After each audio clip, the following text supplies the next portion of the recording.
नमस्कार प्रिय दर्शक बंधु, आज मंगलवार का पावन दिन है।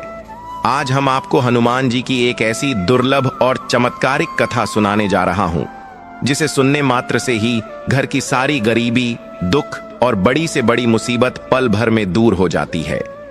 यह कथा सिर्फ एक कहानी नहीं, बल्कि कलयुग में हनुमान जी की शक्ति का साक्षात प्रमाण है। अगर आप अपने जीवन में परेशान हैं, तो बस सच्चे मन से इस कथा को अंत तक सुनिए, आपकी सारी चिंताएं मिट जाएंगी। तो चलिए जय श्री राम का नाम लेकर इस पवित्र कथा को शुरू करते हैं। बहुत पुरानी बात है। भारतवर्ष के एक छोटे से गांव में एक ब्राह्मण रहता था। उसका नाम था पंडित दीनदयाल। दीनदयाल स्वभाव से बहुत ही सरल और शांत व्यक्ति था। वह भगवान राम और हनुमान जी का परम भक्त था। उसके मुख पर हर समय राम नाम का जाप चलता रहता था। उसके घर की हालत बहुत खराब थी। कहने को तो वह एक ब्राह्मण था, लेकिन उसकी गरीबी ने उसे तोड़ कर रख दिया था। उसके घर में पत्नी थी जिसका नाम सुशीला था और 2 छोटे बच्चे थे। दीनदयाल के पास न तो खेती के लिए जमीन थी और न ही व्यापार के लिए धन। वह केवल भिक्षा मांगकर और पूजा पाठ करके अपने परिवार का पेट पालने की कोशिश करता था। लेकिन कलयुग के प्रभाव के कारण गांव के लोग भी अब धर्म कर्म से दूर हो रहे थे, इसलिए उसे बहुत कम दक्षिणा मिल पाती थी। दीनदयाल का घर गांव के बिल्कुल आखिरी छोर पर बना हुआ था। वह घर भी कच्ची मिट्टी का था और उसकी छत जगह जगह से टूटी हुई थी। बारिश के दिनों में तो पूरी झोपड़ी में पानी टपकता रहता था। लेकिन इतनी गरीबी होने के बाद भी दीनदयाल का नियम था कि वह रोज सुबह 4 बजे उठता, नदी पर जाकर स्नान करता और फिर गांव के बाहर बने पुराने हनुमान मंदिर में जाकर पूजा करता था। वह मंदिर बहुत पुराना था और वीरान जगह पर था, इसलिए वहां ज्यादा लोग नहीं आते थे। दीनदयाल वहां घंटों बैठकर हनुमान चालीसा का पाठ करता और हनुमान जी की मूर्ति को बड़े प्यार से साफ करता। उसे विश्वास था कि एक न एक दिन उसके बजरंग बली उसकी सुनेंगे और उसके दुख दूर करेंगे। एक बार की बात है, गर्मियों के दिन थे और सूखा पड़ा हुआ था। गांव में अकाल जैसी स्थिति बन गई थी। लोगों के पास खुद खाने को नहीं था, तो वे भिक्षा में क्या देते। दीनदयाल कई दिनों से खाली हाथ घर लौट रहा था। घर में अनाज का एक दाना भी नहीं बचा था। उसके बच्चे भूख से बिलख रहे थे। उसकी पत्नी सुशीला, जो बहुत ही समझदार महिला थी, अब उसकी हिम्मत भी जवाब देने लगी थी। उसने अपनी साड़ी के पल्लू से बच्चों के आंसू पोंछे और बहुत ही दबी हुई आवाज में अपने पति से कहा, स्वामी, आज तो 3रा दिन हो गया है। बच्चे भूख से तड़प रहे हैं। मुझसे इनका दुख देखा नहीं जाता। क्या आपके हनुमान जी को हमारी पीड़ा दिखाई नहीं देती? हम तो दिन रात उनकी सेवा करते हैं, फिर यह परीक्षा क्यों? दीनदयाल की आंखों में भी आंसू आ गए। उसने अपनी पत्नी को ढांढस बंधाते हुए कहा, सुशीला, धीरज रखो। प्रभु राम और हनुमान जी अपने भक्तों को कभी भूखा नहीं सोने देते। यह शायद हमारी परीक्षा की घड़ी है। मुझे विश्वास है कि आज कुछ न कुछ इंतजाम जरूर हो जाएगा। मैं अभी गांव में जाता हूं, शायद किसी यजमान के यहां से कुछ मिल जाए। इतना कहकर दीनदयाल ने अपना पुराना सा गमछा कंधे पर रखा और भारी कदमों से घर से निकल पड़ा। धूप बहुत तेज थी। उसके पैर नंगे थे और जमीन तप रही थी। भूख और कमजोरी के कारण उसे चक्कर आ रहे थे, लेकिन बच्चों का चेहरा याद करके वह चलता रहा। वह चलते चलते गांव के सबसे अमीर सेठ, जिसका नाम करोड़ीमल था, उसके घर पहुंचा। करोड़ीमल बहुत ही कंजूस और घमंडी आदमी था। वह ब्याज पर पैसे देता था और गरीबों का खून चूसता था। दीनदयाल ने सोचा कि शायद सेठ जी के यहां कोई पूजा पाठ का काम मिल जाए या वे थोड़ा अनाज उधार दे दें। उसने डरते डरते सेठ के दरवाजे पर दस्तक दी। अंदर से सेठ का मुनीम बाहर आया और उसने दीनदयाल को ऊपर से नीचे तक देखा। दीनदयाल के कपड़े फटे हुए थे और चेहरा मुरझाया हुआ था। मुनीम ने कड़े स्वर में पूछा, क्या काम है पंडित? सुबह सुबह यहां क्यों आ गए? दीनदयाल ने हाथ जोड़कर कहा, मुनीम जी, मैं बहुत मुसीबत में हूं। घर में 3 दिन से चूल्हा नहीं जला है। बच्चे भूख से रो रहे हैं। अगर सेठ जी थोड़ा सा अनाज उधार दे देते तो मैं उनका जीवन भर आभारी रहता। जैसे ही स्थिति सुधरेगी, मैं एक एक पाई चुका दूंगा या उसके बदले आपके यहां काम कर दूंगा। मुनीम ने जोर से हंसते हुए कहा, उधार? अरे पंडित, सेठ जी तो अपनी परछाई भी किसी को मुफ्त में नहीं देते। और तुम तो पहले से ही इतने गरीब हो, तुम क्या चुकाओगे? जाओ यहां से, यहां कोई लंगर नहीं चल रहा। दीनदयाल की आंखों के सामने अंधेरा छा गया। उसने बहुत मिन्नतें की, लेकिन मुनीम ने उसे धक्के मारकर वहां से हटा दिया। उस वक्त दीनदयाल को ऐसा लगा जैसे किसी ने उसके स्वाभिमान को कुचल दिया हो। वह वहां से अपमानित होकर लौटा।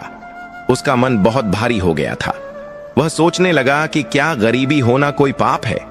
क्या ईश्वर केवल अमीरों के हैं? वह भटकता हुआ गांव की गलियों में घूमता रहा, लेकिन उस दिन मानो किस्मत पूरी तरह से उससे रूठ गई थी। दोपहर ढलने को आई थी और उसे एक मुट्ठी अनाज भी नहीं मिला था। हर जगह से उसे दुत्कार ही मिली।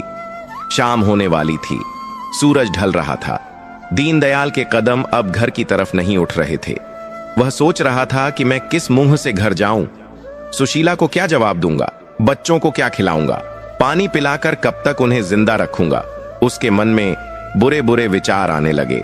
उसे लगा कि ऐसा जीवन जीने से तो मर जाना बेहतर है। वह अपने घर जाने के बजाय उस पुराने हनुमान मंदिर की तरफ चल पड़ा, जो गांव के बाहर जंगल के पास था। उस समय उसका मन बहुत ही क्रोध और दुख से भरा हुआ था। आज उसका विश्वास डगमगा रहा था।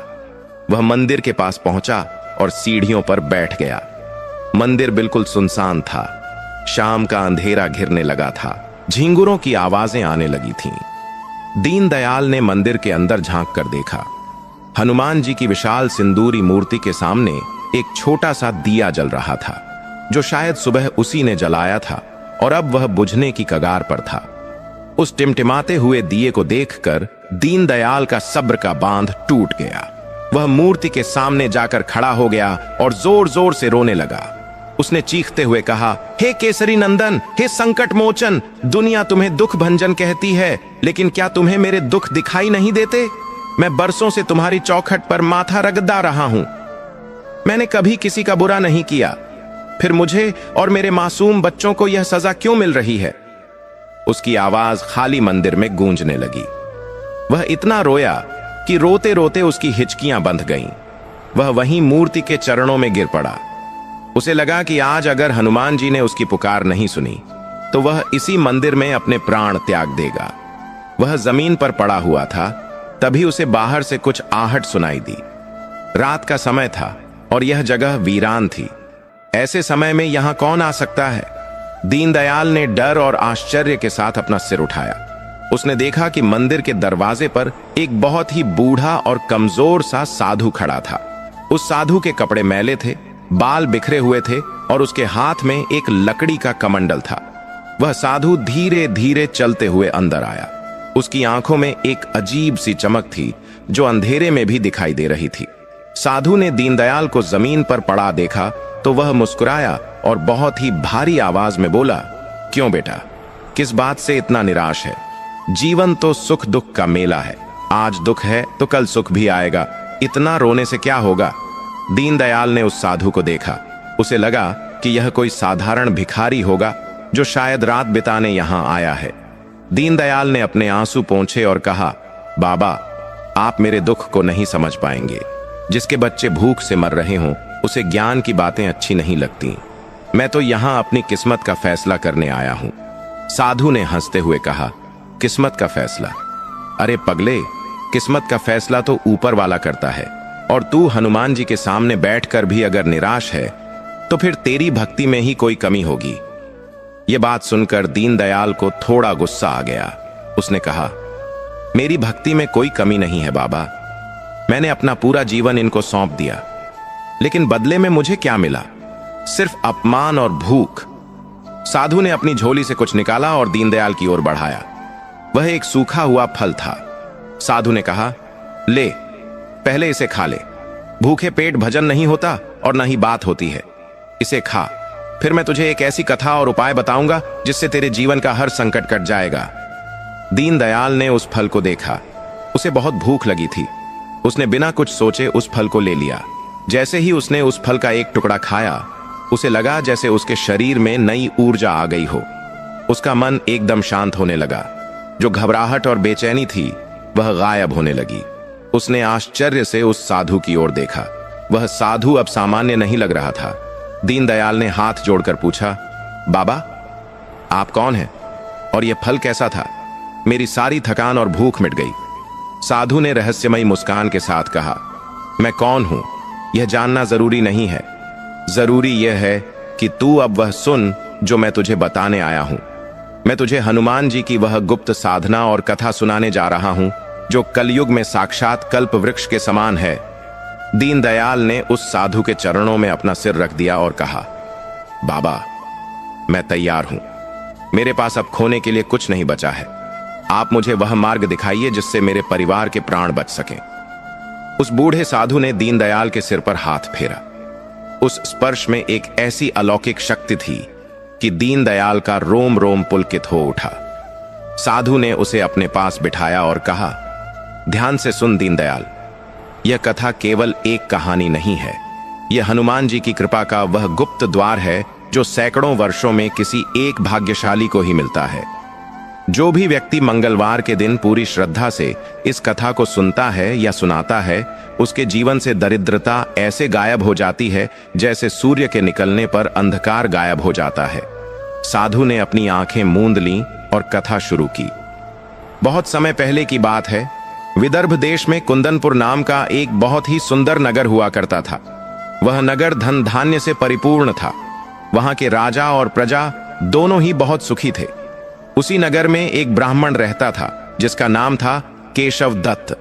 केशव दत्त वेदों का झाता था और बहुत ही कर्मकांडी ब्राह्मण था, लेकिन विद्वान होने के बावजूद वह बहुत गरीब था। उसके घर में उसकी पत्नी सुमति रहती थी। सुमति बहुत ही धार्मिक और पतिव्रता स्त्री थी, लेकिन गरीबी के कारण वह अक्सर दुखी रहती थी।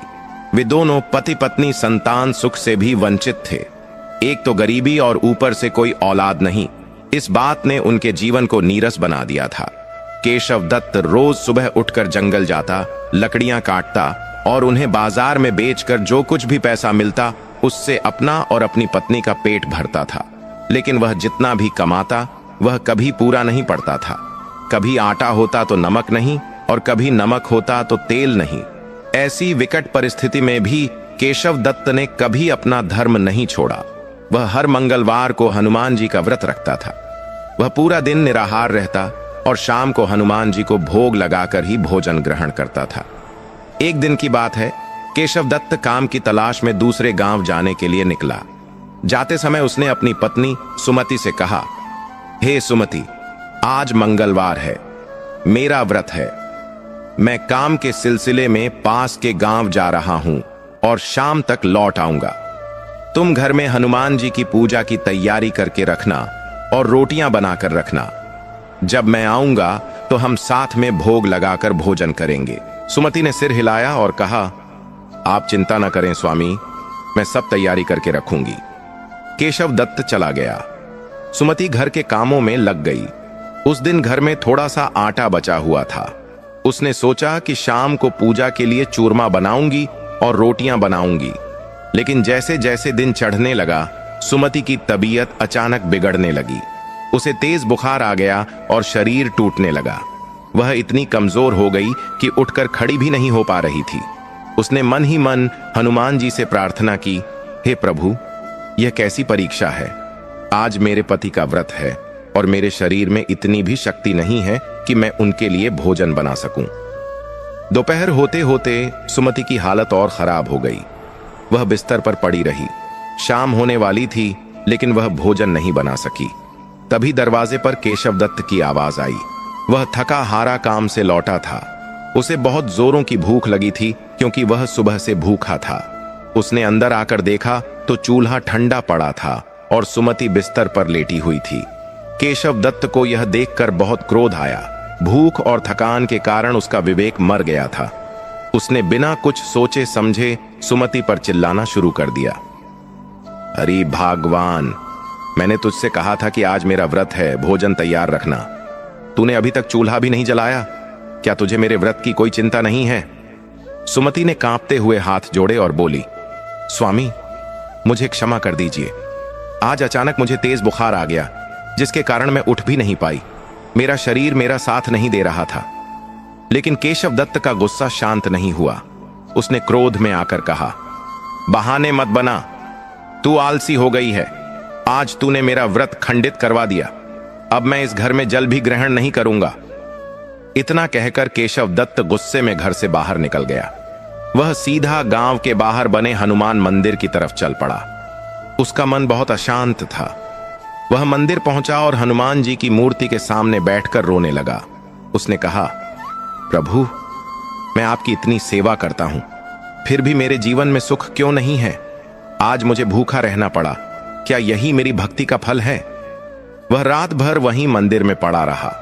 उधर घर में सुमति को बहुत पश्चाताप हो रहा था। उसने सोचा कि मेरी वजह से मेरे पति को भूखा रहना पड़ा। उसने संकल्प लिया कि जब तक मेरे पति भोजन नहीं कर लेते तब तक मैं भी अन्न का एक दाना नहीं खाऊंगी और न ही दवा लूंगी। वह बीमार हालत में ही जमीन पर लेट गई और हनुमान जी का नाम जपने लगी। पूरी रात वह जय हनुमान का जाप करती रही। अगले दिन सुबह केशव दत्त का गुस्सा थोड़ा शांत हुआ तो वह घर लौटा। उसने देखा कि सुमति जमीन पर बेहोश पड़ी है। उसका शरीर बुखार से तप रहा था। केशव दत्त को अपनी गलती का एहसास हुआ। वह दौड़कर वैद्य को बुला लाया। वैद्य ने नब्ज देखी और कहा कि इनकी हालत बहुत नाजुक है। अगर इन्होंने कुछ खाया नहीं तो इनके प्राण भी जा सकते हैं। केशव दत्त ने सुमति को होश में लाने की कोशिश की और उसे थोड़ा दूध पिलाना चाहा, लेकिन सुमति ने होश में आते ही मुंह फेर लिया। उसने कमजोर आवाज में कहा, स्वामी, आपने कल व्रत नहीं खोला था। जब तक आप हनुमान जी को भोग लगाकर भोजन नहीं करेंगे मैं भी कुछ नहीं खाऊंगी।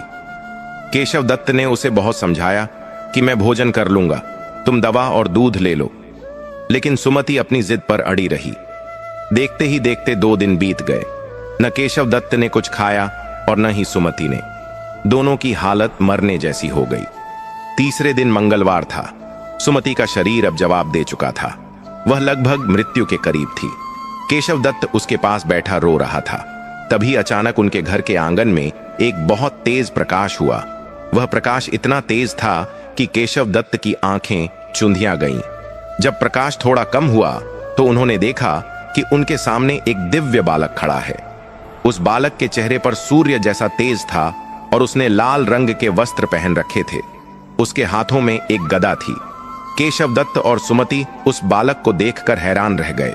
उस बालक ने मुस्कुराते हुए कहा, माता सुमति, उठो।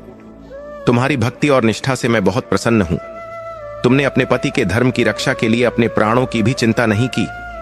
मांगो, क्या वरदान मांगती हो? सुमति को विश्वास ही नहीं हो रहा था कि साक्षात हनुमान जी बालक के रूप में उसके सामने खड़े हैं। वह लड़खड़ाते हुए उठी और उस बालक के चरणों में गिर पड़ी। उसने रोते हुए कहा, हे प्रभु, अगर आप सचमुच मुझ पर प्रसन्न हैं तो मेरे पति के जीवन के सारे कष्ट हर लीजिए, इनकी गरीबी दूर कर दीजिए और हमें भक्ति का दान दीजिए।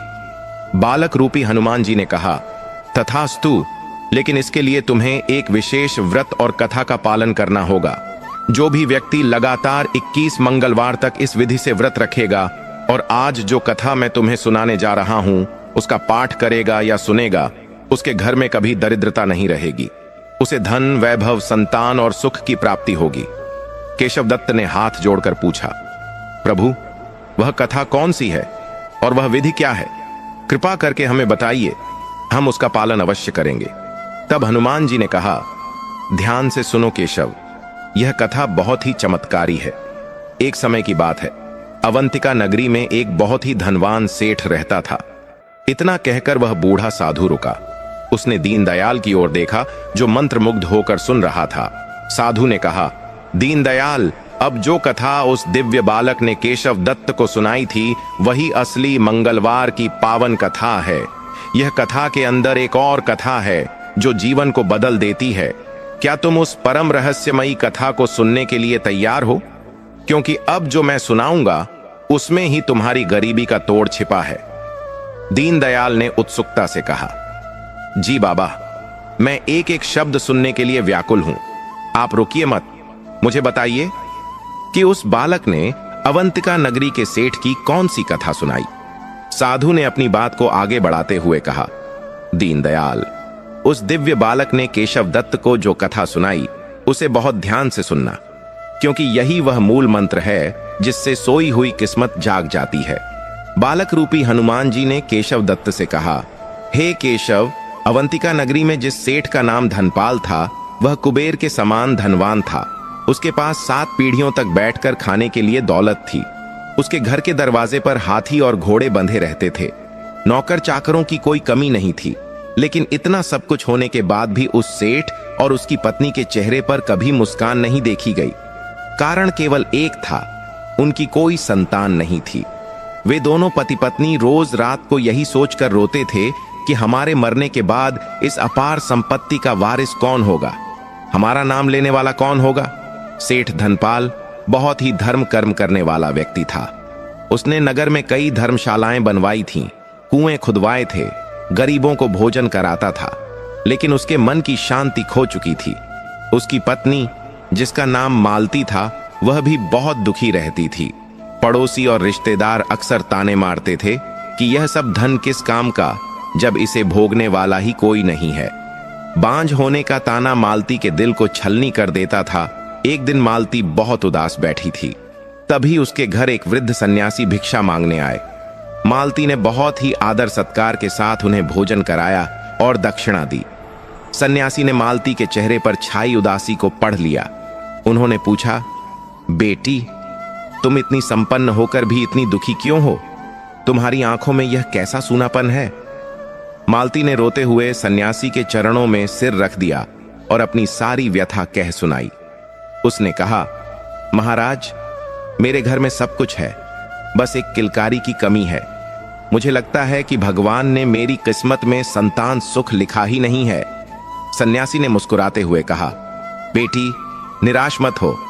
इस दुनिया में ऐसा कोई संकट नहीं है जिसे संकट मोचन हनुमान दूर न कर सकें। तुम्हारी समस्या का समाधान केवल हनुमान जी ही कर सकते हैं। मालती ने उत्सुकता से पूछा, महाराज, मुझे क्या करना होगा? आप जो कहेंगे मैं वह करूंगी, चाहे मुझे अपने प्राण ही क्यों न देने पड़े। सन्यासी ने कहा, प्राण नहीं देने हैं बेटी, बस पूर्ण श्रद्धा और विश्वास रखना है। तुम्हें और तुम्हारे पति को लगातार 21 मंगलवार तक हनुमान जी का व्रत रखना होगा। लेकिन यह साधारण व्रत नहीं है, इसकी एक विशेष विधि है जिसे बहुत कम लोग जानते हैं। अगर तुम उस विधि से पूजा करोगी तो पत्थर में भी फूल खिल सकते हैं। मालती ने हाथ जोड़कर वह विधि पूछी। सन्यासी ने बताया, सुनो, आने वाले मंगलवार से तुम दोनों पति पत्नी ब्रह्म मुहूर्त में उठना, नदी या कुएं के जल से स्नान करना और लाल रंग के वस्त्र धारण करना। घर के ईशान कोण में, यानी पूर्व और उत्तर दिशा के कोने में एक चौकी लगाना और उस पर लाल कपड़ा बिछाना। वहां हनुमान जी की मूर्ति या चित्र स्थापित करना। पूजा में केवल लाल फूलों का ही प्रयोग करना और प्रसाद के रूप में गुड़ और चने का भोग लगाना। सबसे जरूरी बात यह है कि जब तुम पूजा करो तो मन में कोई भी छल कपट या किसी के प्रति बुरा भाव नहीं होना चाहिए। सन्यासी ने आगे बताया, दिन भर मन ही मन एयुएम हम हनुमते नमः मंत्र का जाप करना। शाम के समय जब सूर्य अस्त हो रहा हो तब दोबारा हनुमान जी के सामने घी का दीपक जलाना और उन्हें चूरमे का भोग लगाना। याद रखना, उस दिन घर में नमक का प्रयोग बिल्कुल नहीं होना चाहिए। न तुम खाओगे और न ही घर में किसी को खाने दोगे। और सबसे महत्वपूर्ण बात, 21वें मंगलवार को जब व्रत का उद्यापन करो तो 21 छोटे बालकों को, जिन्हें हनुमान जी का रूप माना जाता है, उन्हें आदर पूर्वक घर बुलाकर भोजन कराना और उन्हें लाल रंग का वस्त्र या फल उपहार में देना। अगर तुमने ऐसा किया तो हनुमान जी तुम्हारी सूनी गोद जरूर भर देंगे। इतना बताकर वह सन्यासी वहां से चले गए। मालती ने शाम को जब सेठ धनपाल घर आए तो उन्हें सारी बात बताई। धनपाल, जो हर जगह से निराश हो चुका था, उसे इस बात में उम्मीद की एक किरण दिखाई दी। उसने कहा, मालती, हम यह व्रत जरूर करेंगे। हमने इतने डॉक्टरों और वैद्यों के चक्कर लगाए, इतने टोने टोटके किए, तो प्रभु की शरण में जाने से पीछे क्यों हटें? अगले ही मंगलवार से सेठ और सेठानी ने व्रत शुरू कर दिया। उन्होंने पूरी निष्ठा के साथ नियमों का पालन किया। वे सुबह जल्दी उठते, पूजा करते और दिन भर हनुमान जी का ध्यान करते। पहले कुछ मंगलवार तो सब ठीक चला, लेकिन जैसे जैसे समय बीतने लगा उनकी परीक्षा शुरू हो गई। उनके व्यापार में अचानक घाटा होने लगा। उनके कुछ जहाज जो माल लेकर विदेश गए थे, वे समुद्र में डूब गए। लेनदार घर पर आकर तकादा करने लगे। पड़ोसियों ने कहना शुरू कर दिया, देखो, जब से इन्होंने यह नया ढोंग शुरू किया है, इनकी रही सही लक्ष्मी भी जा रही है। यह पूजा इनको फलीभूत नहीं हो रही है। इन्हें यह सब बंद कर देना चाहिए। रिश्तेदारों ने भी समझाया कि धनपाल, तुम बीमार पड़ जाओगे। बिना नमक का खाना खाकर शरीर सूख जाएगा। व्यापार पर ध्यान दो। पूजा पाठ से औलाद नहीं मिलती, लेकिन धनपाल और मालती का विश्वास हिमालय की तरह अटल था। धनपाल ने अपनी पत्नी से कहा, मालती, यह सब हमारी परीक्षा है। हनुमान जी देख रहे हैं कि हम सुख में तो उनका नाम लेते हैं, लेकिन क्या दुख में भी हम उनके साथ खड़े रह सकते हैं? चाहे मेरी सारी दौलत चली जाए, मैं यह 21 मंगलवार का संकल्प नहीं तोड़ूंगा। देखते ही देखते 20 मंगलवार बीत गए। सेठ की आर्थिक स्थिति बहुत खराब हो गई थी, लेकिन उनके चेहरे का तेज और भी बढ़ गया था। अब बारी थी आखिरी और 21वें मंगलवार की। यह सबसे कठिन दिन होने वाला था। उस दिन सुबह से ही मूसलाधार बारिश हो रही थी। आसमान में काले बादल छाए हुए थे और बिजली कड़क रही थी। ऐसा लग रहा था मानो प्रलय आने वाली हो। सेठ धनपाल को उद्यापन के लिए 21 बालकों को भोजन पर बुलाना था, लेकिन इतनी भयानक बारिश में कोई भी अपने बच्चों को घर से बाहर नहीं भेज रहा था। सेठ घर के दरवाजे पर खड़ा होकर बारिश रुकने का इंतजार कर रहा था। दोपहर हो गई, लेकिन बारिश नहीं रुकी। सेठ का दिल बैठने लगा। उसने सोचा, क्या मेरा संकल्प अधूरा रह जाएगा? अगर आज 21 ब्राह्मण बालकों ने भोजन नहीं किया तो मेरी सारी तपस्या व्यर्थ चली जाएगी। मालती अंदर पूजा घर में बैठी रो रही थी। उसने हनुमान जी की मूर्ति के सामने सिर पटक दिया और कहा, प्रभु, मेरी लाज अब आपके हाथ में है। अगर आज यह व्रत खंडित हुआ तो मैं अपने प्राण त्याग दूंगी। तभी एक चमत्कार हुआ।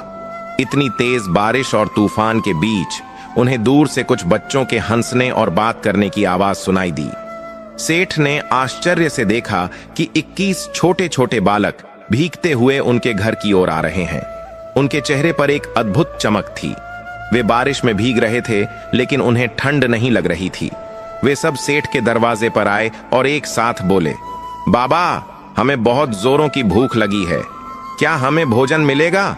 सेठ की खुशी का ठिकाना नहीं रहा। वह दौड़कर अंदर गया और मालती को बुलाया। दोनों ने मिलकर उन बच्चों के पैर धोए, उन्हें सूखे कपड़े पहनाए और बड़े ही प्रेम से उन्हें चूरमे का भोजन कराया। बच्चे बड़े चाव से भोजन कर रहे थे।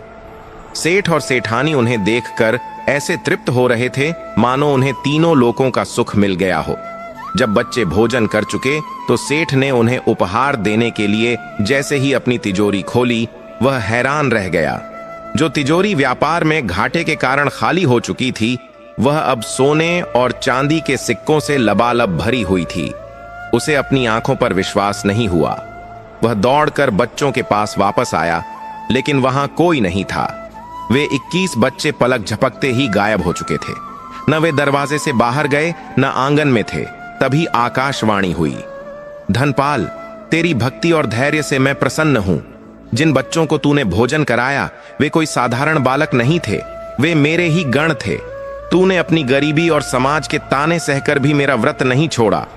जा, तेरा घर अब कभी खाली नहीं रहेगा। तुझे जल्द ही एक तेजस्वी पुत्र रत्न की प्राप्ति होगी, जो तेरे कुल का नाम रोशन करेगा। बालक रूपी हनुमान ने केशव दत्त से कहा, केशव, उस सेठ के घर ठीक 9 महीने बाद एक सुंदर पुत्र का जन्म हुआ और उसका खोया हुआ सारा धन ब्याज समेत वापस आ गया। अवंतिका नगरी में उस सेठ का मान सम्मान पहले से भी ज्यादा बढ़ गया। यह चमत्कार उसी मंगलवार व्रत का फल था। कहानी सुनाकर वह दिव्य बालक हनुमान जी केशव दत्त की आंखों में देखते हुए बोले, केशव, मैंने तुम्हें यह कथा इसलिए सुनाई ताकि तुम्हें विश्वास हो जाए कि हनुमान जी के लिए कुछ भी असंभव नहीं है। अब मैं तुम्हें वह बीज मंत्र बताता हूं जिसे तुम्हें इस कथा के बाद जपना है। इतना कहकर साधु रुका। दीनदयाल, जो अब तक सांस रोके यह कहानी सुन रहा था, उसने तड़प कर पूछा, बाबा, वह बीज मंत्र क्या है? और केशव दत्त के साथ आगे क्या हुआ? क्या उसकी गरीबी भी मिटी?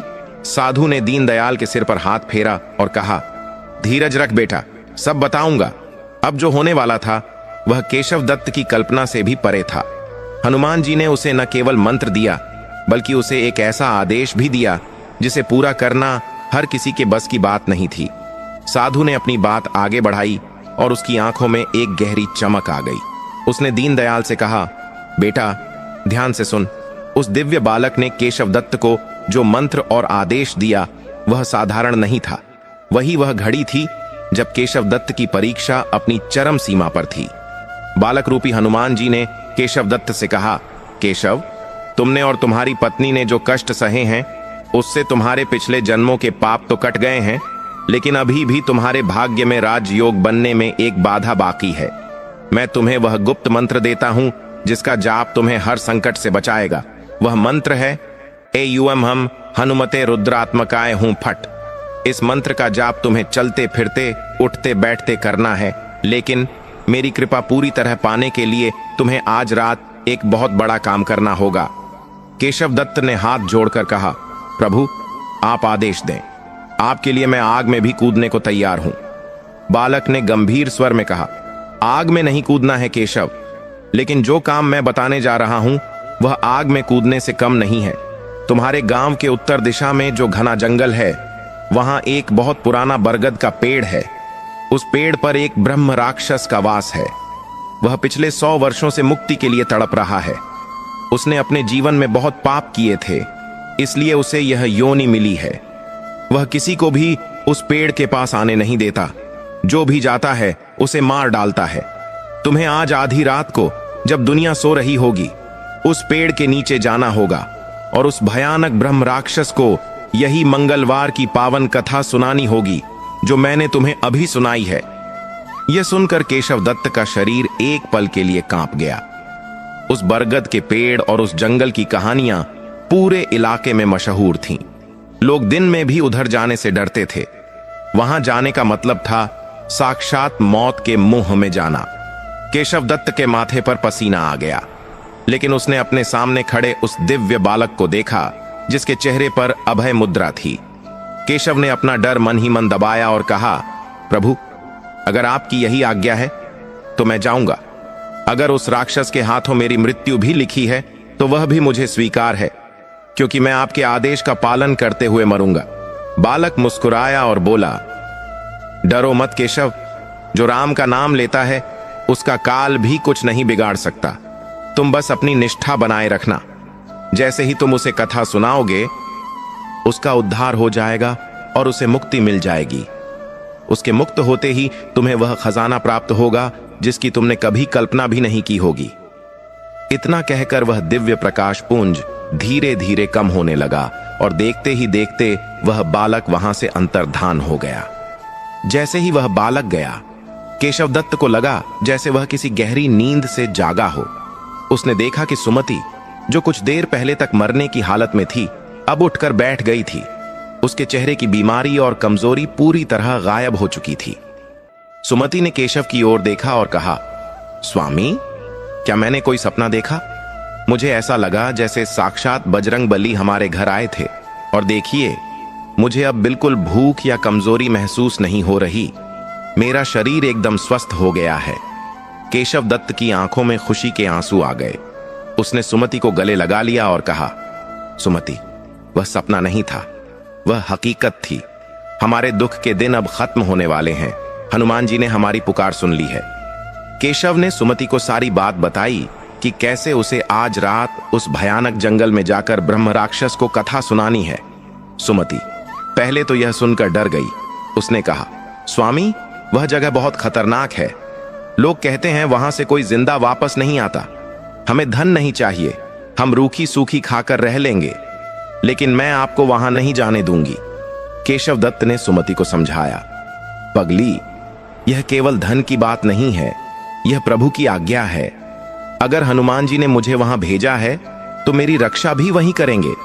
और सोचो, अगर मेरे जरिए किसी दुखी आत्मा को मुक्ति मिल जाए तो इससे बड़ा पुण्य क्या होगा। काफी समझाने के बाद सुमति मान गई। उसने केशव दत्त के लिए रक्षा सूत्र तैयार किया और हनुमान जी के चरणों का सिंदूर उसके माथे पर लगाया। रात गिरने लगी थी। अमावस्या की काली रात थी। आसमान में तारे भी नहीं दिखाई दे रहे थे। पूरा गांव गहरी नींद में सो चुका था। सन्नाटा इतना था कि हवा चलने की आवाज भी डरावनी लग रही थी। केशव दत्त ने अपने हाथ में एक मशाल ली, कंधे पर हनुमान चालीसा की पोथी रखी और जय श्री राम का नाम लेकर घर से निकल पड़ा। गांव से बाहर निकलते ही जंगल शुरू हो गया। जंगल में घुसते ही माहौल एकदम बदल गया। वहां अजीब सी गंध आ रही थी। झाड़ियों में से जानवरों के चलने की आवाजें आ रही थीं। उल्लुओं का रोना और सियारों की हुआ हुआ मन में भय पैदा कर रही थी। केशव दत्त का दिल जोर जोर से धड़क रहा था, लेकिन उसके होठों पर हनुमान मंत्र का जाप चल रहा था। वह जैसे जैसे आगे बढ़ रहा था, रास्ता और भी संकरा और डरावना होता जा रहा था। कांटेदार झाड़ियां उसके कपड़ों में उलझ रही थीं, मानो उसे रोक रही हों। हवा के झोंके ऐसे चल रहे थे जैसे कोई उसके कान में फुसफुसा रहा हो, वापस लौट जा, यहां मौत तेरा इंतजार कर रही है। लेकिन केशव रुका नहीं, वह चलता गया। आखिरकार वह उस जगह पहुंच गया जहां वह विशाल और डरावना बरगद का पेड़ खड़ा था। वह पेड़ इतना विशाल था कि उसकी जटाएं जमीन को छू रही थीं और अंधेरे में वे जटाएं सांपों की तरह लटकती हुई दिखाई दे रही थीं। पेड़ के नीचे घुप अंधेरा था। केशव दत्त ने पेड़ से कुछ दूरी पर अपनी मशाल जमीन में गाड़ दी और हाथ जोड़कर खड़ा हो गया। उसने ऊंची आवाज में कहा, हे आत्मा, तुम जो कोई भी हो, मैं तुम्हें मुक्ति का मार्ग दिखाने आया हूं।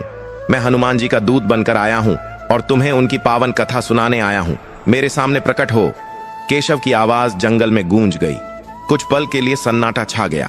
फिर अचानक पेड़ के ऊपर से पत्तों के खड़खड़ाने की बहुत तेज आवाज आई। हवा का एक जोरदार बवंडर उठा जिसने केशव की मशाल को लगभग बुझा ही दिया। पेड़ के ऊपर से दो लाल अंगारों जैसी आंखें चमकने लगीं। एक भारी और डरावनी आवाज आई जिससे केशव के पैरों के नीचे की जमीन कांप गई। मूर्ख मानव, तूने यहां आकर अपनी मौत को दावत दी है। जानता नहीं ये मेरा इलाका है, यहां परिंदा भी पर नहीं मारता। तू क्या मुझे कथा सुनाएगा? मैं तुझे अभी कच्चा चबा जाऊंगा। देखते ही देखते पेड़ से नीचे एक विशाल काय आकृति उतरी। वह ब्रह्म राक्षस था। उसका शरीर काले पहाड़ जैसा था, बाल बिखरे हुए थे, दांत बाहर निकले हुए थे और नाखून तलवार जैसे तेज थे। वह इतना भयानक था कि किसी साधारण इंसान का तो उसे देखकर ही दिल फट जाए। केशव दत्त के पैर कांप रहे थे, लेकिन उसने अपनी आंखें बंद की और मन ही मन हनुमान जी का ध्यान किया। उसे वह दिव्य बालक याद आया जिसने कहा था, मैं तुम्हारे साथ हूं। केशव ने हिम्मत जुटाई और कांपती हुई आवाज में नहीं, बल्कि पूरे विश्वास के साथ कहा, हे ब्रह्म राक्षस, मैं तुमसे डरने नहीं आया हूं, मैं तो तुम्हारा भला करने आया हूं। तुम बरसों से इस पेड़ पर लटक कर दुख भोग रहे हो। क्या तुम मुक्ति नहीं चाहते? क्या तुम फिर से पवित्र होकर ईश्वर के चरणों में नहीं जाना चाहते? राक्षस एक पल के लिए ठिठक गया। मुक्ति? उसने अट्टहास किया। मेरे पाप इतने हैं कि मुझे नरक में भी जगह नहीं मिलेगी। तू मुझे क्या मुक्ति दिलाएगा? केशव ने कहा, हनुमान जी की कथा में इतनी शक्ति है कि वह बड़े से बड़े पापी को भी तार देती है। बस एक बार शांति से बैठकर यह कथा सुन लो। अगर उसके बाद भी तुम्हें शांति न मिले तो मुझे खा लेना, मैं कोई विरोध नहीं करूंगा। राक्षस ने केशव की आंखों में देखा। वहां उसे डर की जगह एक अजीब सी करुणा और विश्वास दिखाई दिया। सदियों से उसे लोगों ने केवल नफरत और डर से देखा था। आज पहली बार कोई उसके सामने खड़ा होकर उसकी मुक्ति की बात कर रहा था। राक्षस का गुस्सा थोड़ा कम हुआ। वह वहीं जमीन पर बैठ गया और गुर्राते हुए बोला, ठीक है ब्राह्मण, सुना अपनी कथा, लेकिन याद रखना, अगर तेरी कथा में दम नहीं हुआ तो सुबह का सूरज तू नहीं देख पाएगा। केशव दत्त वहीं जमीन पर बैठ गया। उसने हनुमान जी का आवाहन किया और फिर वही कथा शुरू की जो उसने उस दिव्य बालक से सुनी थी। अवंतिका नगरी के सेठ धनपाल और उसके 21 मंगलवार के व्रत की कथा। जंगल के उस डरावने सन्नाटे में केशव दत्त की आवाज गूंजने लगी। जैसे जैसे वह कथा सुना रहा था, वातावरण बदलने लगा। हवा की सरसराहट बंद हो गई। जंगल के जानवरों की आवाजें थम गईं। ऐसा लग रहा था मानो पूरा जंगल उस कथा को सुनने के लिए शांत हो गया हो। वह भयानक राक्षस जो शुरू में गुस्से में बैठा था, धीरे धीरे शांत होने लगा। उसकी लाल आंखों की चमक कम होने लगी और उसकी आंखों से आंसू बहने लगे। केशव दत्त ने पूरी तल्लीनता से कथा सुनाई। उसने बताया कि कैसे हनुमान जी ने सेठ धनपाल की सूनी गोद भरी और कैसे उसकी दरिद्रता दूर की। जब कथा समाप्त हुई और केशव ने कहा, बोलो पवन सुत हनुमान की जय, तो जंगल में एक चमत्कार हुआ। उस राक्षस के शरीर से एक तेज रोशनी निकलने लगी। उसका भयानक रूप बदलने लगा। देखते ही देखते वह काला और डरावना शरीर गायब हो गया और उसकी जगह एक दिव्य गंधर्व खड़ा हो गया। उसने सफेद वस्त्र पहने हुए थे और उसके चेहरे पर शांति थी। उसने हाथ जोड़कर केशव दत्त को प्रणाम किया। उस गंधर्व ने कहा, हे ब्राह्मण देवता, आपका कोटि कोटि धन्यवाद। आपने मुझे इस प्रेत योनि से मुक्त कर दिया। मैं पिछले जन्म में एक विद्वान था, लेकिन अपने ज्ञान के घमंड में मैंने एक संत का अपमान कर दिया था, जिसके श्राप के कारण मैं ब्रह्म राक्षस बन गया था। आज हनुमान जी की इस अमृतमयी कथा ने मेरे सारे पाप धो दिए। मैं अब बैकुंठ जा रहा हूं। केशव दत्त यह देखकर धन्य हो गया। उसे विश्वास नहीं हो रहा था कि एक कथा में इतनी शक्ति हो सकती है।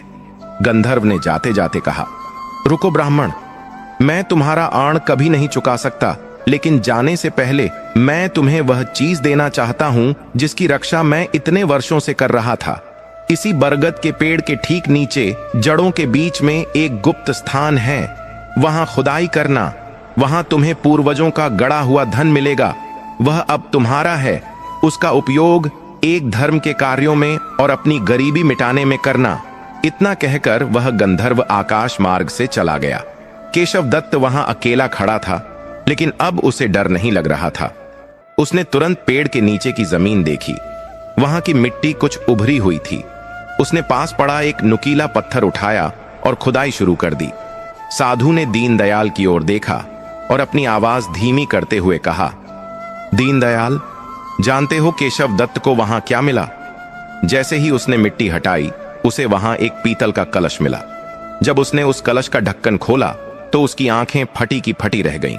वह कलश हीरों और मोहरों से भरा हुआ था। उसकी चमक से वह अंधेरा जंगल भी रोशन हो गया। दीनदयाल की सांसें तेज चल रही थीं। वह कहानी में इतना खो गया था कि उसे अपने आसपास का भी होश नहीं था। साधु ने कहा, लेकिन दीनदयाल, कहानी अभी खत्म नहीं हुई। केशव दत्त को धन तो मिल गया, लेकिन असली परीक्षा तो अब शुरू होने वाली थी, क्योंकि धन आने के बाद इंसान का मन बदल जाता है। क्या केशव दत्त उस धन को पाकर बदल गया, या उसके साथ कुछ और अनहोनी हुई? यह जानना तुम्हारे लिए बहुत जरूरी है, साधु ने गंभीर स्वर में कहा। दीनदयाल, केशव दत्त के सामने वह सोने और हीरों से भरा कलश रखा था। उसकी चमक इतनी तेज थी कि केशव की आंखें फटी रह गईं। एक पल के लिए तो उसे विश्वास ही नहीं हुआ कि यह सब हकीकत है। उसने कांपते हाथों से उस कलश को उठाया। वह बहुत भारी था।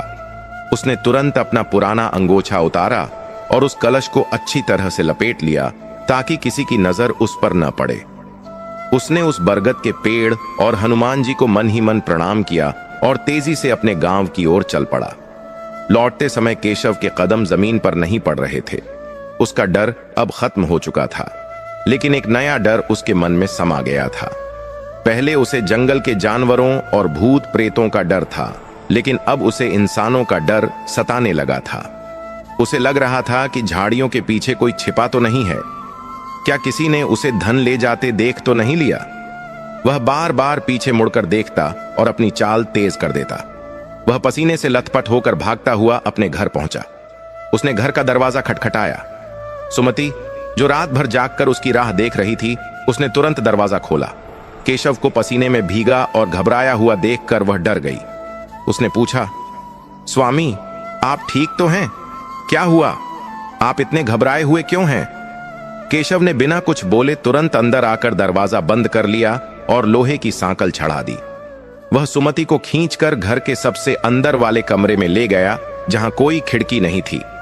वहां जाकर उसने वह अंगोछा खोला। जैसे ही अंगोछा हटा, कमरे में रखे उस कलश से रंग बिरंगी रोशनी बिखर गई। सुमति ने जब उस कलश को देखा तो वह सन्न रह गई।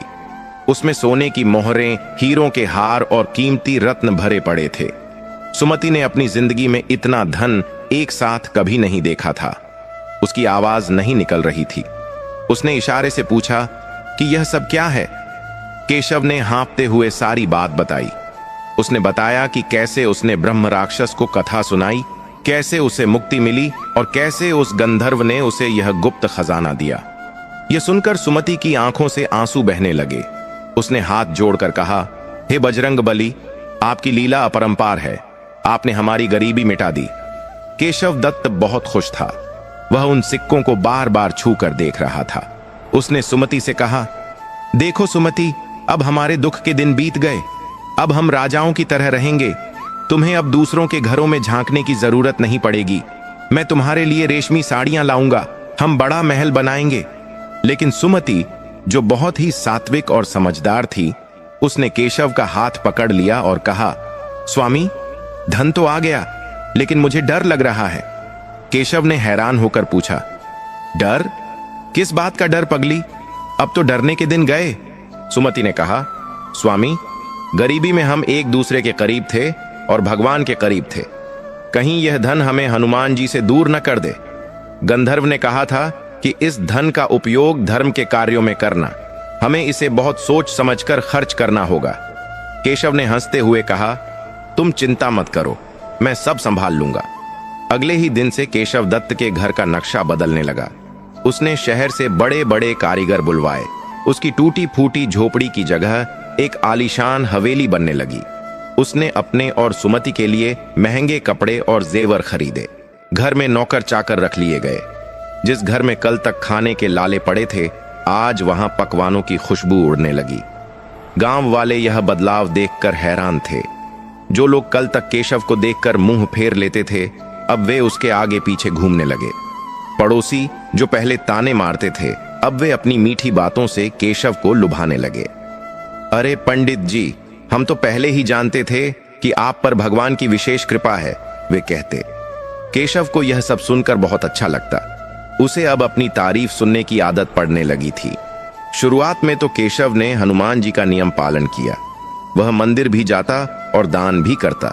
लेकिन जैसे जैसे समय बीतने लगा, केशव के व्यवहार में बदलाव आने लगा। धन का नशा धीरे धीरे उस पर चढ़ने लगा। अब वह सुबह देर तक सोता रहता। जब सुमति उसे पूजा के लिए उठाती तो वह कहता, अरे सुमति, आज बहुत काम है, व्यापार का हिसाब देखना है, सेठों से मिलने जाना है। पूजा तुम कर लो, मेरे बदले का भी कर लेना। जो केशव दत्त पहले 4 बजे उठकर ठंडे पानी से नहाता था, अब उसे गर्म पानी चाहिए होता था। जो केशव पहले घंटों हनुमान चालीसा पढ़ता था, अब उसके पास 2 मिनट हाथ जोड़ने का भी समय नहीं था। उसके घर के बाहर अब गरीबों और साधुओं की भीड़ लगी रहती थी, क्योंकि सबको पता चल गया था कि पंडित जी बहुत अमीर हो गए हैं। पहले केशव सबको कुछ न कुछ देता था, लेकिन अब उसे लगने लगा कि ये लोग केवल मेरा धन लूटने आते हैं। एक मंगलवार की बात है। केशव अपनी दुकान पर बैठा हिसाब किताब कर रहा था। तभी वहां एक बहुत ही बूढ़ा और गरीब भिखारी आया।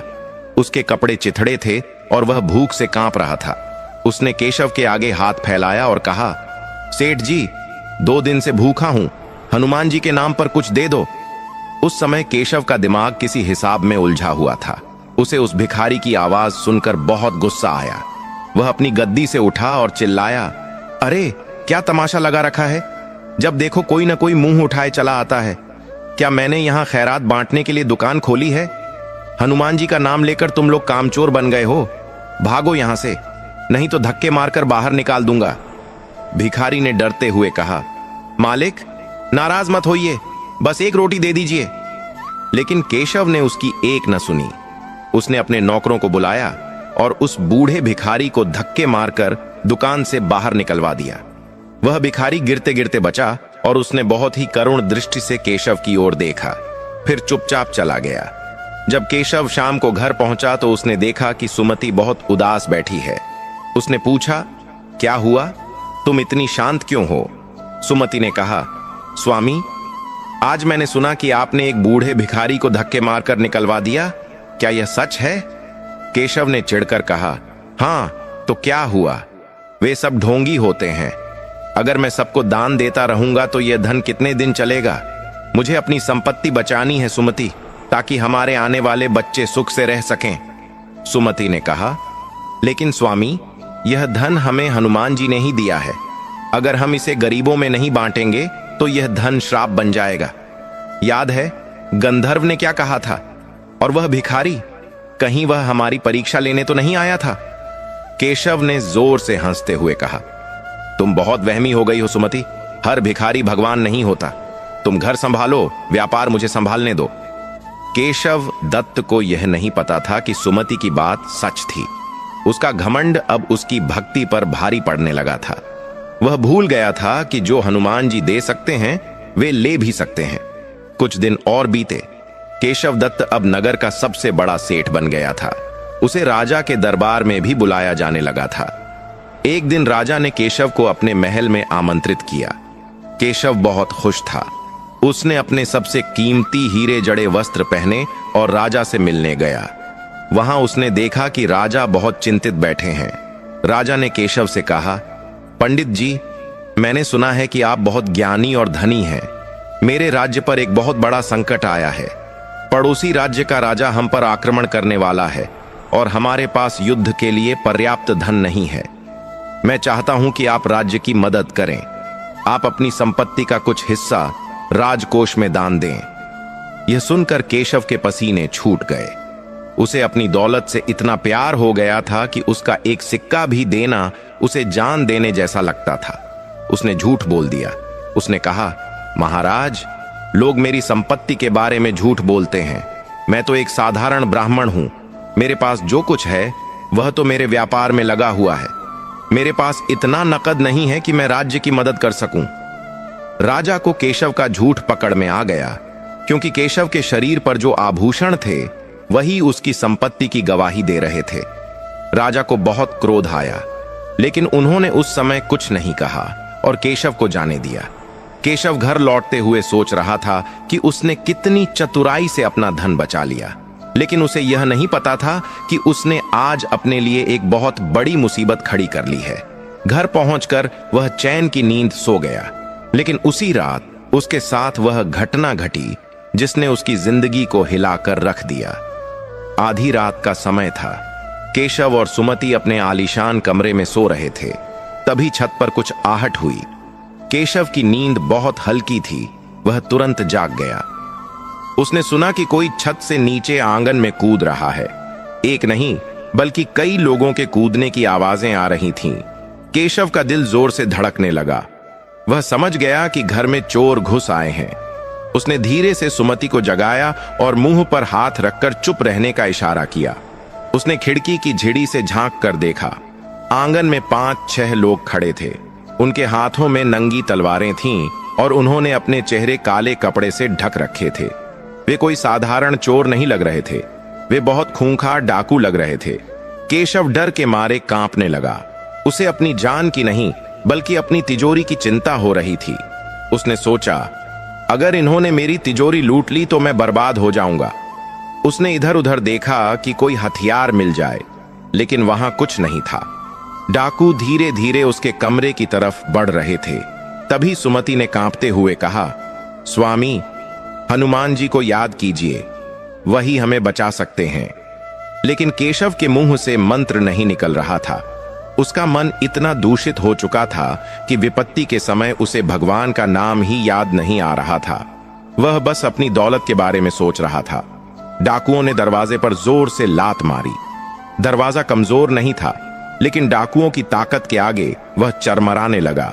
केशव ने चिल्लाने की कोशिश की, लेकिन डर के मारे उसकी आवाज गले में ही अटक गई।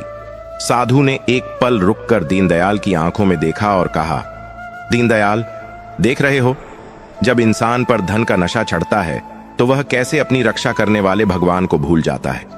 केशव के पास सब कुछ था, लेकिन संकट के समय उसका सबसे बड़ा हथियार विश्वास उसके पास नहीं था। अब डाकू दरवाजा तोड़ने ही वाले थे। क्या केशव की दौलत उसे बचा पाएगी या सुमति की भक्ति कोई चमत्कार करेगी? यह जानने के लिए तुम्हें आगे की कथा सुननी होगी। साधु ने गहरी सांस लेते हुए कहा, दीनदयाल, अब इस कहानी का अंतिम और सबसे महत्वपूर्ण भाग सुन, क्योंकि यही जीवन का सार है। दरवाजा टूटते ही वे पांचों खूंखार डाकू कमरे में दाखिल हुए। केशव दत्त डर के मारे थर थर कांप रहा था। उसने अपनी पत्नी सुमति को अपने पीछे छिपा लिया, लेकिन उसकी नजरें बार बार अपनी तिजोरी की तरफ जा रही थीं। डाकुओं के सरदार ने केशव की गर्दन पर तलवार रखते हुए कड्ड दागदार आवाज में कहा, पंडित, जान प्यारी है या माल? चुपचाप तिजोरी की चाबी दे दे, वरना तेरी और तेरी पत्नी की लाशें यहीं बिछा देंगे। केशव दत्त, जो धन के मोह में अंधा हो चुका था, वह गिड़गिड़ाते हुए बोला, भैया मुझे मत मारो, लेकिन यह धन मैंने बहुत मुश्किल से जमा किया है। यह मेरे बुढ़ापे का सहारा है। आप थोड़ा ले लो, लेकिन सब मत ले जाओ। सरदार ने केशव के गाल पर एक जोरदार तमाचा मारा और चाबी छीन ली। केशव जमीन पर गिर पड़ा। डाकुओं ने तिजोरी खोली और उसमें रखा सारा सोना, चांदी, हीरे और वह जादुई कलश भी अपनी बोरियों में भर लिया। केशव दत्त पागलों की तरह चीख रहा था, मेरा धन, मेरी कमाई लूट लिया, सब लूट लिया। लेकिन उसे बचाने वाला कोई नहीं था। तभी सुमति ने अपनी आंखें बंद की और जोर जोर से हनुमान जी का स्मरण किया। वह बोली, हे संकट मोचन, धन जाता है तो जाए, मेरे पति के प्राणों की रक्षा करो, इन्हें सद्बुद्धि दो। डाकू सारा माल समेटकर जैसे ही भागने के लिए मुड़े, तभी एक अजीब घटना घटी। आंगन में अचानक सैकड़ों बंदर आ गए। पता नहीं वे कहां से आए थे। बंदरों ने डाकुओं पर हमला नहीं किया, बल्कि वे जोर जोर से चीखने लगे और डाकुओं का रास्ता रोक लिया। डाकू डर गए। हड़बड़ी में भागते हुए उनका पैर फिसला और वह जादुई कलश, जो उन्होंने बोरी में सबसे ऊपर रखा था, वह उछलकर आंगन में बने कुएं में जा गिरा। छपाक की आवाज के साथ वह कलश गहरे पानी में समा गया। डाकू अपनी जान बचाकर बाकी धन लेकर भाग गए। केशव दत्त दौड़कर कुएं की मुंडेर पर गया और छाती पीट पीट कर रोने लगा, हाय मेरा कलश, मेरा खजाना सब चला गया, मैं बर्बाद हो गया। सुमति उसके पास आई और उसके कंधे पर हाथ रखकर बोली, स्वामी शांत हो जाइए, जो हुआ अच्छे के लिए हुआ। वह धन हमें पाप की ओर ले जा रहा था। उस धन ने आपको अहंकारी बना दिया था। आपने गरीबों का अपमान किया, राजा से झूठ बोला और भगवान को भूल गए। शायद हनुमान जी यही चाहते थे कि आप अपनी असली दौलत को पहचानें। केशव ने रोते हुए सुमति की ओर देखा। उसकी आंखों से अहंकार का पर्दा हट चुका था। उसे वह बूढ़ा भिखारी याद आया जिसे उसने धक्के मारकर निकाला था। उसे अपनी गलती का एहसास हुआ। वह फूट फूट कर रोने लगा, सुमति तुम सही कह रही हो, मैं धन के नशे में राक्षस बन गया था। मैंने अपने प्रभु को नाराज कर दिया। क्या अब हनुमान जी मुझे कभी माफ करेंगे? सुमति ने कहा, हनुमान जी बहुत दयालु हैं स्वामी। अगर हम सच्चे मन से प्रायश्चित करें तो वे अवश्य माफ करेंगे। हमारे पास अब धन नहीं है, लेकिन हमारे पास जीवन है और एक दूसरे का साथ है। चलिए फिर से शुरुआत करते हैं। अगली सुबह केशव और सुमति उसी पुराने हनुमान मंदिर में गए। केशव ने मूर्ति के चरणों में गिरकर माफी मांगी। उसने संकल्प लिया कि अब वह कभी लालच नहीं करेगा और मेहनत की कमाई ही खाएगा। कहते हैं कि हनुमान जी ने उन्हें माफ कर दिया। केशव ने फिर से मेहनत शुरू की। धीरे धीरे उनके घर में बरकत होने लगी। उनके पास अब बेशुमार दौलत तो नहीं थी, लेकिन इतना धन जरूर था कि वे सुख से खा सकें और दूसरों की मदद कर सकें। और सबसे बड़ी बात, कुछ समय बाद सुमति की गोद भी भर गई और उन्हें एक सुंदर पुत्र रत्न की प्राप्ति हुई। केशव समझ गया कि संतोष ही सबसे बड़ा धन है और भक्ति ही असली खजाना है। कथा समाप्त करके उस बूढ़े साधु ने दीनदयाल की आंखों में देखा। दीनदयाल की आंखों से आंसू बह रहे थे। साधु ने कहा, दीनदयाल, इस कथा का सार समझ आया। केशव दत्त को धन तब मिला जब उसने दूसरों ब्रह्म राक्षस का भला चाहा, और धन तब छिन गया जब वह स्वार्थी हो गया। तू क्यों रोता है कि तेरे पास धन नहीं है? तेरे पास तो राम नाम का हीरा है। जा, घर जा, तेरी पत्नी और बच्चे तेरी राह देख रहे हैं। हनुमान जी ने तेरी परीक्षा ले ली है और तू उसमें पास हो गया है। दीनदयाल ने हाथ जोड़कर पूछा, बाबा, आपने मेरी आंखें खोल दी, लेकिन मेरे बच्चों की भूख। जब दीनदयाल ने सिर उठाया तो उसने देखा कि वहां कोई साधु नहीं था। मंदिर एकदम खाली था। केवल हनुमान जी की मूर्ति मुस्कुरा रही थी और मूर्ति के चरणों में वही एक फल रखा था जो साधु ने उसे दिया था। दीनदयाल समझ गया कि उसे कथा सुनाने वाला कोई साधारण साधु नहीं, बल्कि स्वयं साक्षात बजरंग बली थे। वह जय हनुमान के जयकारे लगाता हुआ उस फल को लेकर दौड़ता हुआ अपने घर पहुंचा। जैसे ही वह घर पहुंचा, उसने देखा कि उसका घर, जो सुबह तक टूटा फूटा था, उसकी छत ठीक हो गई थी। घर के अंदर से भोजन की खुशबू आ रही थी। सुमति दौड़कर बाहर आई और बोली, स्वामी, कहां रह गए थे आप? देखिए, क्या चमत्कार हुआ है? गांव के जमींदार साहब आए थे। उन्होंने कहा कि उन्हें स्वप्न में हनुमान जी ने आदेश दिया है कि वे हमारे खेत में काम दें और मदद करें। वे अनाज की बोरियां और नकद दक्षिणा दे गए हैं। दीनदयाल ने आसमान की ओर देखा और हाथ जोड़ लिए। उसने अपनी पत्नी और बच्चों को गले लगाया और वह प्रसादी फल सबको खिलाया। उस दिन के बाद से दीनदयाल ने नियम बना लिया। वह हर मंगलवार को पूरे विधि विधान से हनुमान जी का व्रत रखता और शाम को गांव वालों को यही मंगलवार की पावन कथा सुनाता। धीरे धीरे उसके दिन फिर गए।